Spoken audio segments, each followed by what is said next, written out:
Hello friends, I welcome you all on my channel. Last video में हमने discuss किया था सोशोलॉजिकल स्कूल ऑफ ज्यूरिस्प्रूडेंस और उनके ऑथर्स के बारे में।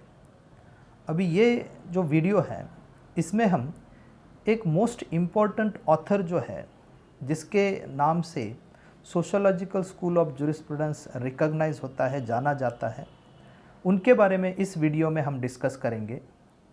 That is Professor Roscoe Pound, who developed the theory of social engineering. तो आज हम उनके बारे में, इस सोशल इंजीनियरिंग को समझने की कोशिश करते हैं। So I welcome you all on this channel. This is doctor Bansode and let's start with the discussion on the professor Roscoe Pound's sociological jurisprudence and in that basically the social engineering. Now जैसे हेयरिंग जो है वो understand करते हैं कि there is a interest in the society, और इस इंटरेस्ट को जब हम आइडेंटिफाई करते हैं in the form of individual interest and the collective interest, जब ये दोनों इंटरेस्ट कॉन्फ्लिक्ट में आते हैं तो there is a need of balancing of that conflicting interest. And so legal system या फिर लॉ वो दोनों कॉन्फ्लिक्टिंग इंटरेस्ट को सेटल करने के लिए वहाँ पे इम्पॉर्टेंट रोल प्ले कर सकता है। Now by taking the inspiration from this particular notion of hearing, professor Roscoe pound अपनी थियरी को डेवलप करते हैं। Basically in the period that is 1915 से लेकर 1936 तक, Professor Roscoe Pound was the Dean and Professor of Harvard University, and there he has written a series of research papers and articles on the sociological jurisprudence. And because of his study, because of his research, because of his efforts in the very development of sociological school of jurisprudence, he is having a very prominent position amongst the various author of the sociological school of jurisprudence. What he given to the sociological school of jurisprudence? He has developed the functional approach in the sociological school of jurisprudence. Now ये functional approach क्या है? Functional approach, that is nothing but when we are identifying the interest in the society, interest को आप claim बोलो, want बोलो, desire बोलो, जो reality है सोसाइटी की, वो रियलिटी को प्रैक्टिकली अंडरस्टैंड करना, जो जैसी एग्जिस्टिंग रियलिटी है उसी मैनर में उसको आइडेंटिफाई करना, एंड उस आइडेंटिफिकेशन के साथ जो लॉ है, जो लीगल प्रिंसिपल्स हैं, उसकी मदद से हम वहाँ पे सोसाइटी को कंस्ट्रक्ट करते हैं, स्ट्रक्चर करते हैं, उसे हम फंक्शनल अप्रोच के तौर पे देख सकते हैं। And so it is not the theory in abstract. जो सोसाइटी में डिफैक्टो क्लेम्स हैं उसको रिकॉग्नाइज करना, उसको सिक्योर करना, उसको प्रोटेक्ट करना एंड उसको एनफोर्स करना with the instrument of law, ये थियरी उसके बारे में बेसिकली हमें बताती है, और इसके लिए हम इसे बोलते हैं फंक्शनल अप्रोच। और ये फंक्शनल अप्रोच जो है वो डेवलप करने का काम प्रोफेसर रॉस्को पाउंड यहाँ पे करते हैं। अब जहाँ तक सोशोलॉजिकल ज्यूरिस्प्रूडेंस की बात हम करते हैं, ये sociological jurisprudence what actually ensures that sociological jurisprudence जो हम अंडरस्टैंड करते हैं should ensure that making interpretation and application of laws take accounts of social facts. तो आप अगर लॉ को बनाना चाहते हैं, उसको अप्लाई करना चाहते हैं, उसको इंटरप्रेट करना चाहते हैं, तो beforehand you should take into account the social facts, the social reality. Without taking into account the social facts, the social reality, you should not make the law, and that is the very crux of this particular functional approach of sociological school of jurisprudence. तो functional approach में we need to understand कि while making the law or while interpreting the law, you have to take into account the social facts whatever there in that particular society. And so इसके लिए आपको क्या करना पड़ेगा, how you identify that social facts, उसके लिए आपको investigation करना पड़ेगा, उसके लिए आपको फैक्चुअल स्टडी करना पड़ेगा, जो वहाँ पे सोशल इफ़ेक्ट्स आपको दिखाई देते हैं वो आपको आइडेंटिफाई करने पड़ेंगे. And maybe there is a need of a constant study of means for making laws more effective. तो कौन से वो ऐसे इंस्ट्रूमेंट हो सकते हैं और कौन कौन से ऐसे रिसोर्सेस हो सकते हैं जिससे हम उस सोसाइटी के जो इंटरेस्ट है, क्लेम है, थ्रू लॉ उसको और इफ़ेक्टिवली हम अंडरस्टैंड कर सकते हैं, स्टडी कर सकते हैं.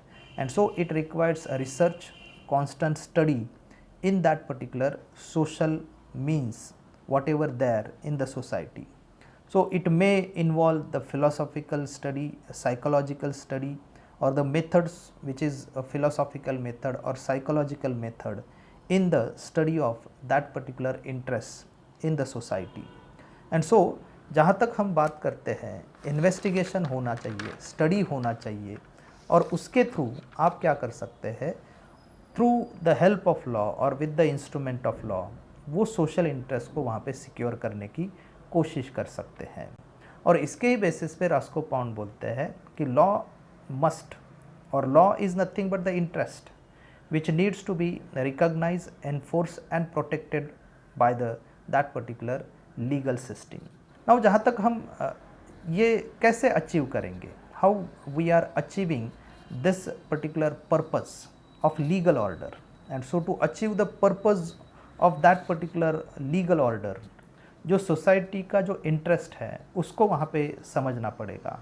और जहाँ तक सोसाइटी के इंटरेस्ट को हम समझने की बात करते हैं तो प्रोफेसर रास्को पाउंड इसको 3 कैटेगरीज में रिकॉग्नाइज करते हैं.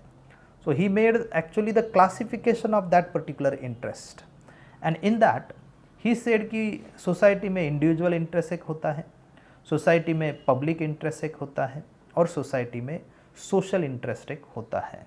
And so he broadly categorise the interest of the society, that is individual interest, then public interest, and third that is a social interest. Now again जब हम इस broad categories को identify करते हैं तो ऐसा नहीं है कि आइडेंटिफाई करने के बाद हमने क्या किया, इमीडिएटली इन सारे इंटरेस्ट को रिकॉग्नाइज किया. सो सिस्टम में आप आइडेंटिफिकेशन ऑफ इंटरेस्ट को इन दैट वे नहीं ले सकते हैं कि जिसमें immediately you are making the laws in terms of that interest, because there is a need to identify the interest, the limitation on that particular interest. So जहाँ तक legally उसको रिकॉग्नाइज करने की बात हम करते हैं उस इंटरेस्ट को, तो उसको रिकॉग्नाइज करते वक्त हमें पहले ये भी अंडरस्टैंड करना होगा कि इसके लिए कुछ लिमिटेशंस तो नहीं है, कुछ ऐसे बैरियर्स तो नहीं है, और अगर इसको एनफोर्स करना है तो what hurdles they are there in the enforcement of that interest, और अगर इसको सिक्योर करना है तो हम कैसे इसको सिक्योर कर सकते हैं, क्योंकि लॉ बना के फिर से वहाँ पे कॉन्फ्लिक्ट अगर हुआ तो उस लॉ का मतलब क्या है. और फिर इसके लिए कुछ ऐसी मशीनरी डेवलप होनी चाहिए जिसके बेसिस पे हम क्या कर सकते हैं, उस लॉ को जो कि इंटरेस्ट के थ्रू हम वहाँ पे देख रहे हैं उसको हम अच्छे से वहाँ पे सेटल कर सकते हैं, अच्छे से वहाँ पे इंजेक्ट कर सकते हैं इन द सिस्टम. तो पहले आपको क्या करना पड़ेगा, you have the preparation, you should have the preparation of an inventory of interest which classifying that particular claims. तो आपके पास वो कौन से ऐसे मोड्स हैं, कौन से ऐसे यू कैन से मशीनरीज हैं जिसके थ्रू आप क्या कर सकते हैं, इंटरेस्ट को क्लासीफाई कर सकते हैं. Selection of interest which should be legally recognise, because government जो है वो हमेशा विथ लिमिटेड रिसोर्सेज देखा जाता है. तो you have to see that कि ये इंटरेस्ट अगर मैं रिकॉग्नाइज करता हूँ तो बीइंग अ गवर्नमेंट मैं इसको अच्छी तरह से डिस्चार्ज कर सकता हूँ क्या, इसको मैं अच्छी तरह से सेटिस्फाई कर सकता हूँ क्या, that needs to be decided by the government in the system. and so you have to select sometime interest which should be legally recognized, then demarcation of limitation of securing that particular interest, तो उसके ऊपर क्या limitations है, क्या limitations हम उसके ऊपर impose कर सकते हैं, तो उस लिमिटेशंस को हमें डिमार्केट करना पड़ेगा. And then what means we have, so we have to consider the means whereby the laws might secure the interest when those have been acknowledged and delimited. so अगर हमने कंसिडर किया कि limitations है, अगर हमने उसको कंसिडर करके understand किया कि हमारे पास क्या क्या इंस्ट्रूमेंट है कि जिसके थ्रू हम उस लॉ को इफ़ेक्टिवली इम्प्लीमेंट कर सकते हैं, बना सकते हैं. So consideration of the means whereby laws might secure the interest when those have been acknowledged and delimited. तो जहाँ तक limitations हमने understand की और interest को हमने acknowledge किया, तो अभी हमें देखना पड़ेगा कि हमारे पास means क्या है, so that वो जो interest है वो in the form of law हम effectively enforce कर सकते हैं, उसको effectively secure कर सकते हैं, protect कर सकते हैं. And then next, evolution of the principle of valuation of the interest.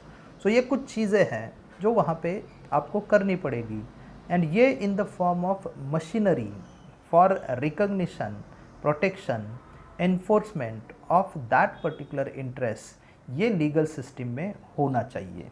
तो कोई भी अगर सोशल इंटरेस्ट या इंडिविजुअल इंटरेस्ट या पब्लिक इंटरेस्ट आइडेंटिफाई किया जाता है, तो उसके लिए मीन्स एंड एंड्स ये आपको वहाँ पे देखने पड़ेंगे, हमारे पास है क्या, और अगर हमने इंटरेस्ट को रिकॉग्नाइज किया तो उसको हम with limitations and to overcome from that limitation कौन से इंस्ट्रूमेंट के थ्रू, कौन से पर्टिकुलर रिसोर्सेज के थ्रू हम उसको वहाँ पे इफ़ेक्टिवली इम्प्लीमेंट कर सकते हैं, ये वहाँ पे आपको देखना पड़ेगा.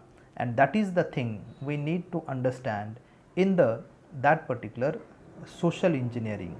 और इसे ही हम बोलते हैं कि जहाँ तक सोसाइटी को कंस्ट्रक्ट करना है, जैसे इंजीनियर किसी कंस्ट्रक्शन के लिए वहाँ पे जो ब्लूप्रिंट तैयार करते हैं, वैसे ही हम क्या कर रहे हैं, जो डिफैक्टो सिचुएशन सोसाइटी में अवेलेबल है उसको अकाउंट में लेके जब भी एक interest of that particular society is conflicting with the another interest, then वहाँ पे जो फ्रिक्शन होता है, जो वहाँ पे जो फाइट है, जो कॉन्फ्लिक्ट है, उसको सेटिस्फाई करने के लिए there is a need of that particular social engineering और the theory of social engineering. और इसलिए जहाँ तक ये सोशल इंजीनियरिंग की थियरी हम अंडरस्टैंड करते हैं, तो इसमें हम अंडरस्टैंड करते हैं that is the minimum friction and maximum satisfaction. तो हमने पहले ये अंडरस्टैंड करना है कि जब भी दो इंटरेस्ट कॉन्फ्लिक्ट में आते हैं, तो उसमें जो कॉन्फ्लिक्ट तैयार होता है, तो उसको सेटल करने के लिए, उसको मिटिगेट करने के लिए, उसको बैलेंस करने के लिए you have to understand that the minimum friction, इसका मतलब harmonisation of the interest that needs to be undertake, and at the same time the maximum satisfaction. Now from that harmonisation there should be the utmost satisfaction. So satisfaction of what? Satisfaction of both the interests which are in conflict. So दोनों को वहाँ पे satisfy करने की ज़रूरत है, and that is the social engineering, the concept of social engineering given by Professor Roscoe Pound. Now इसमें Professor Roscoe Pound जो basic categorization of interest बताते हैं, that is individual और private interest, public interest और social interest, ये तीन interest को वहाँ पे वो कैटेगराइज करते हैं. Now when we talks about these three interest, तो इसमें पहला है जिसे हम बोलते हैं इंडिविजुअल इंटरेस्ट. नाउ ये जो इंडिविजुअल इंटरेस्ट है वो हम देखते हैं in the form of interest of personality, interest of domestic relations and interest of substance. So जहाँ तक इंटरेस्ट ऑफ पर्सनैलिटी की बात हम करते हैं, सो इसमें हम देखते हैं कि it is nothing but the interest in relation with the physical person, और फ्रीडम ऑफ विल, ऑनर है, रेपुटेशन है, प्राइवेसी है, ये सारे जो कंसेप्ट हैं वो in the interest of personality हम रिकॉग्नाइज करते हैं. जैसे article 21 which talks about right to life and personal liberty, and constitution जो है इसको इंटरप्रेट करता है, that is interest as a fundamental right, that is right to life. So individual interest in personality can be recognise. Individual interest in domestic relations, तो जैसे domestic relation is nothing but the very claim of person or a claim of individual. At the same time, society is also having interest in such particular institutions, जैसे institution of marriage है, institution of family है, इसमें society का भी interest होता है. And जैसे domestic relation को मेंटेन करने के लिए, उसको अदेयर करने के लिए इंडिविजुअल इंटरेस्ट हम रिकॉग्नाइज करते हैं, वैसे ही society is also having a interest in the that particular family institution or that particular marriage institution, that is also needs to be recognized in the form of individual interest of domestic relations. वैसे ही interest of substance है. अभी इसमें right to property आ सकता है, freedom of industry contract आ सकता है. तो ये जो प्रोविजंस है, जैसे आर्टिकल 19(1)(g) है विच talks about freedom of trade, occupation, business, profession, that covers in this particular interest of substance. So ये individual interest को प्रोफेसर रास्कोपाउंड 3 कैटेगरीज में एक्चुअली डिवाइड करते हैं. सो सेकंड इंटरेस्ट जो है उसे हम बोलते हैं पब्लिक इंटरेस्ट. नाउ ये पब्लिक इंटरेस्ट में हम 2 तरह के कैटेगराइजेशन करते हैं, that is it is basically the interest of that particular state.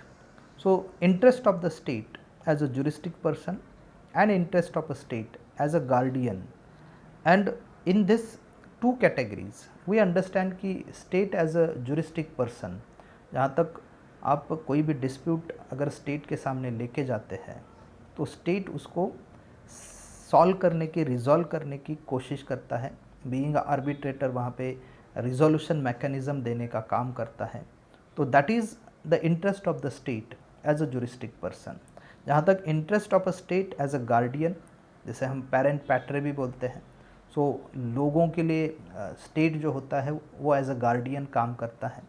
तो इन सच मैनर, जैसे भोपाल गैस डिज़ास्टर है या श्रीराम फूड फर्टिलाइज़र है, तो ये जो केसेस हैं इसमें हमने लर्न किया कि स्टेट जो होता है वो being a guardian, being a parent पैट्रे, वो लोगों के जो क्लेम होते हैं, जो उनके जो इंटरेस्ट होते हैं, उनको रेमेडाई करने के लिए वहाँ पे इम्पोर्टेंटली रोल प्ले करते हैं.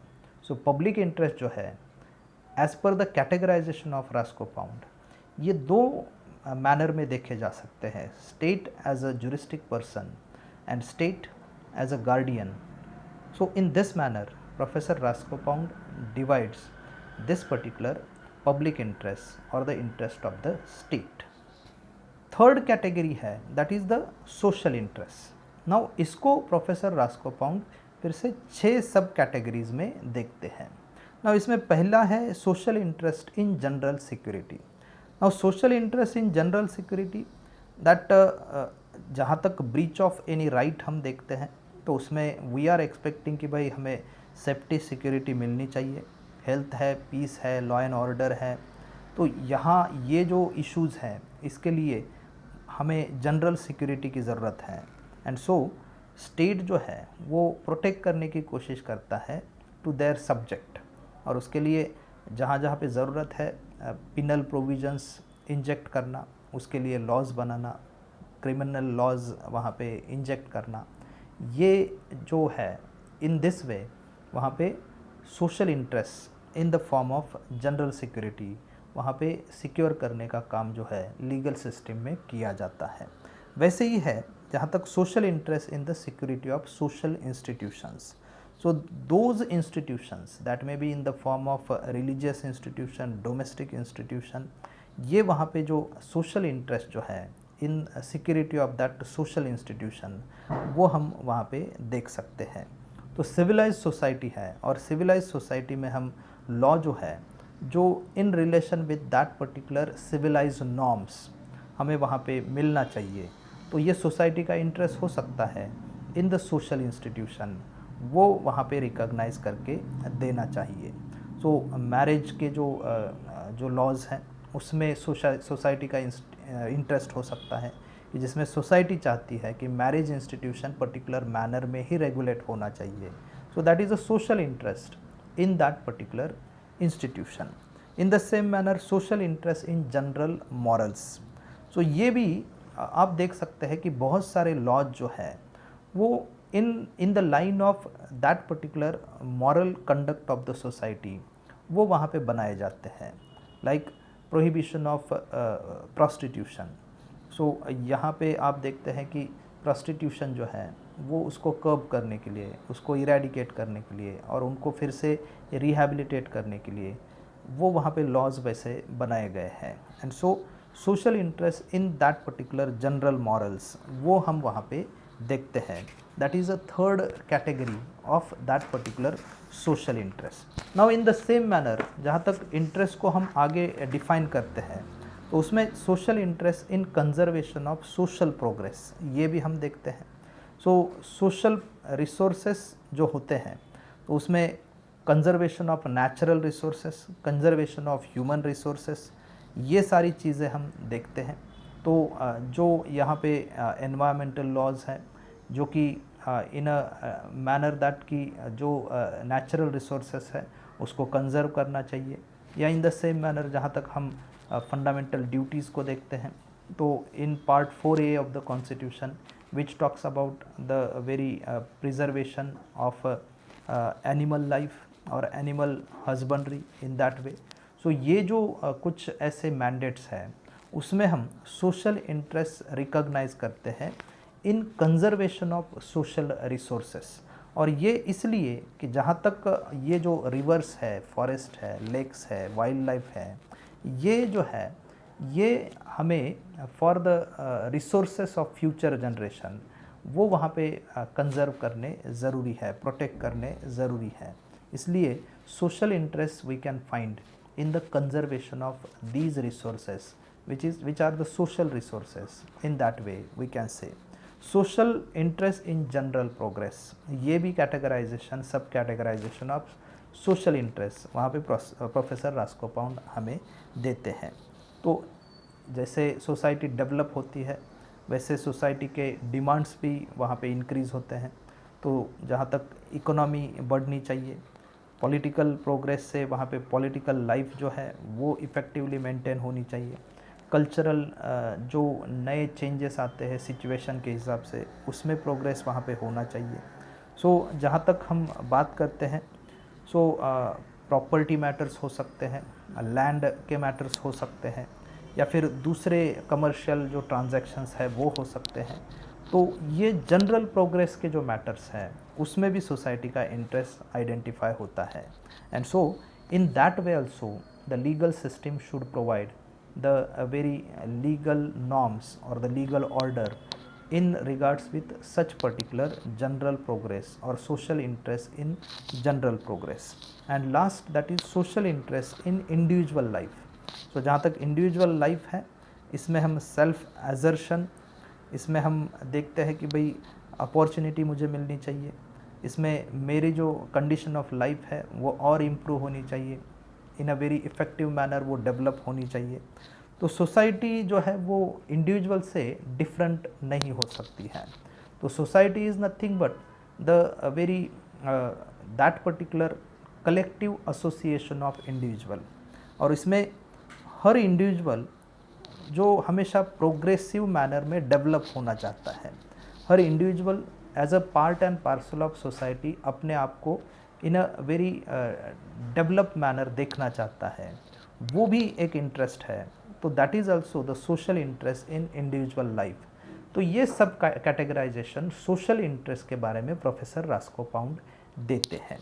नाउ ये हो गया classification of that particular interest.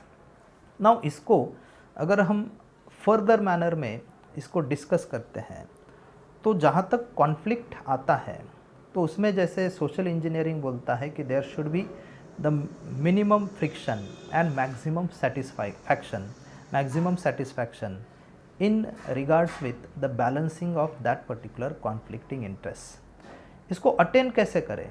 तो इसके लिए लेजिस्लेटिव सॉल्यूशन एंड इसके लिए जुडिशल सॉल्यूशन ये दो मैनर में हम इसको देख सकते हैं।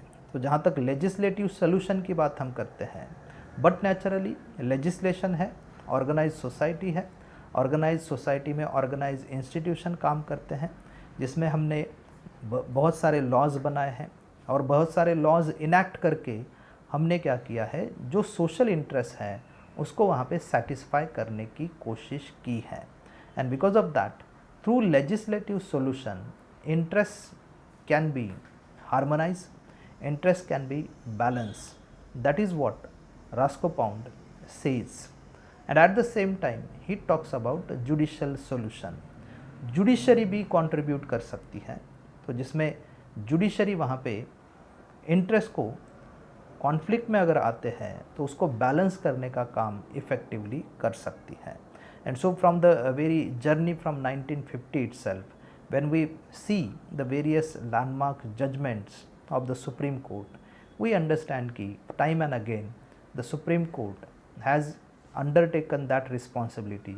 They try to settle, they try to mitigate the conflicting interests which was there from time to time in the then society.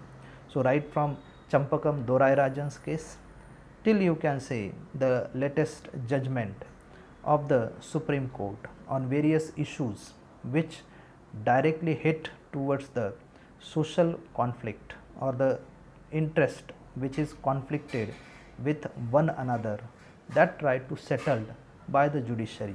So Champakam Dorai Rajan, and then the labor reforms or the land reforms and land agrarian laws, and at that time how the Supreme Court, they try to settle that particular conflict between the fundamental rights and the DPSP, that is directive principle of state policy, that is the society's right or the collective interest in that way, that we can understand in this judicial history from 1950 in the territory of India. So these are the two solutions which can be recognized, that is a legislative solution and the judicial solution in balancing that conflicting interest. तो ये basic theory है, ये theory के basic principle हैं जो यहाँ तक हम देखते हैं। लेकिन ये थेरी वायबल है क्या? जब हम बोलते हैं कि सोशल इंटरेस्ट जो है, जो फैक्चुअल मैनर में जो एग्जिस्टेंस में आता है सोसाइटी में, सिर्फ उसको अकाउंट में लेके लीगल सिस्टम में लॉज बनने चाहिए, तो ये कितने फीजिबल है? जब हम देखते हैं कि limited resources of the state वो वहाँ पे है, एंड सोसाइटी जो है उनके जो डिमांड्स है, उनके जो वांट्स है, उनके जो डिज़ायर है वो अनलिमिटेड है, there is no end to it. तो ऐसे में do we conveniently take into consideration that only on the basis of that particular claim or interest which is there in the society, the law must be made or law must be enforced or law must be interpreted in terms of that particular interest? ये feasible नहीं है। जो society बोलती है वैसे ही law अगर देते चलेंगे तो वहाँ पे जो सोसाइटी डेवलप होगी वो society satisfied society, welfare society, वो डेवलप हो सकती है क्या? जहाँ पे हम बोलते हैं कि अगर सोशल इंजीनियरिंग थ्योरी से हम जाएंगे तो ये थ्योरी बोलती है कि satisfaction of a social want, that is the end of law. जो सोशल वांट्स है, सोशल डिज़ायर है, सोशल इंटरेस्ट है, उसको सेटिस्फाई करना, यही एक लॉ का अल्टीमेट गोल है। लेकिन जहाँ तक सोशल वांट की बात हम करते हैं, जिनको सोशल वांट बहुत ही कम है जिनके, तो they will get a very little share in that. Those who deserve but they are not claiming it, they will not get anything in that society. Those who are making a very extreme claims, they will get more than they deserve. तो ऐसे situation में society develop होने के जो chances हैं वो वहाँ पे आ सकते हैं। तो जो सोसाइटी में जो ग्रुप एक पर्टिकुलर मैनर में अपने जो डिमांड्स है, अपने जो इंटरेस्ट है, उसको बहुत ही इफ़ेक्टिवली पुश कर सकता है, तो वो वहाँ पे अपने जो इंटरेस्ट है वो जिस एक्सटेंट तक सेटिस्फाई करने चाहिए उससे ज़्यादा वो वहाँ पे गेन कर सकता है। जो इंटरेस्ट, जो सोशल ग्रुप, जो सोशल इंटरेस्ट ऐसे हैं जो वो पर्टिकुलर सोसाइटी इफ़ेक्टिव मैनर में पुश नहीं कर सकती है, वो सोसाइटी जितना डिज़र्व वो करती है उससे कम में उनको सेटिस्फाई करने को वहाँ पे पड़ सकता है। तो ये कुछ लैक्यूनास भी है जो ये सोशल इंजीनियरिंग से हम आइडेंटिफाई कर सकते हैं। ये social engineering theory popularly professor Roscoe pound के नाम से जानी जाती है। सो यहाँ पे हम इस वीडियो को स्टॉप करते हैं। आई होप आपको ये जो सोशल इंजीनियरिंग थ्योरी है वो अंडरस्टैंड हुई होगी। Thank you for watching this video and अगर आपको ये वीडियो अच्छा लगा है तो इसको सब्सक्राइब करो, इसको लाइक करो, इसको शेयर करो एंड जो बेल आइकन है उसको क्लिक करो so that you will get my notification of my next video in the near future. So here I am stopping with this video. Thank you for watching this video. Thank you very much. See you. Bye.